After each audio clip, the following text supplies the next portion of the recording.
Aku Dinara. Kali ini aku akan ceritain sebuah kisah sederhana yang berawal dari pertemuan kecil hingga sekarang memiliki makna yang besar. Orang sekarang itu nyebutnya si circle. Aku sendiri juga udah punya circle. Isinya 10 orang. Kami udah temenan itu kurang lebih 8 tahun. Tapi lucunya, aku ketemu mereka itu di waktu yang berbeda-beda. Ada yang dari kelas 2 SD, 1 SMP, dan bahkan ada yang 1 TK. Tapi dulu masih gak temenan, cuma kenal doang. Waktu SMP, itu kami gak banyak sih ngabisin waktu bareng-bareng.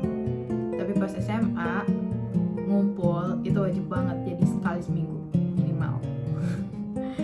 Walaupun itu cuma main di rumah, nonton, ngobrol, ngemil, dan bahkan ada yang tidur doang. Tapi sejak kuliah jadi berbeda sih. Jangankan buat ngumpul, sekedar chatan aja itu udah jarang. Kalau orang sekarang kadang nyebutnya sih penonton story. Tapi walaupun kami udah jarang ngumpul, kami tetap ada satu sama lain. Walaupun untuk cuma sekedar ngelampiasin kesel sama tugas-tugas organisasi, tugas-tugas kuliah, atau bahkan kadang juga berbagi hal-hal baik yang lagi terjadi sekarang. Walaupun kami udah jarang ngumpul, sekalinya ngumpul tuh gak bakalan canggung, tetap aja berisik, pada gila semua sih. Jadi aku ngerasa berteman dengan mereka itu menjadi tempat aku yang aman, nyaman untuk jadi diri sendiri. Tempat aku untuk istirahat dari rutinitas yang bikin kita capek. Aku gak nyangka circle yang awalnya masih pakai seragam dengan bawahan biru itu masih bertahan sampai sekarang. Lanjutin dari Nayesa, aku juga punya cerita persahabatan aku. Jadi, pas SMP itu aku punya 3 orang sahabat, dan kami dekat karena satu ekstrakurikuler pencaksilat. Lanjut ke SMA, aku dan 2 di antara mereka itu satu sekolah, sedangkan satunya lagi itu beda sekolah.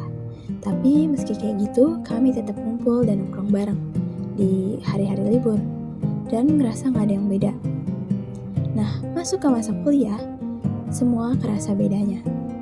3 sahabat aku itu masuk ke universitas negeri, sedangkan aku belum. Dan di situ aku ngerasa sedih banget dan minder, karena kami berempat itu punya mimpi untuk masuk ke perguruan tinggi negeri bareng-bareng.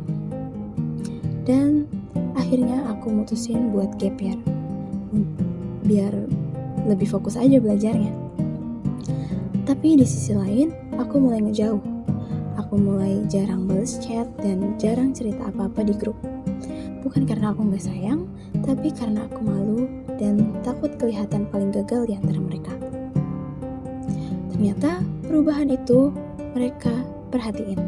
Mereka mulai nanyain kabar dan mulai ngajak ketemu.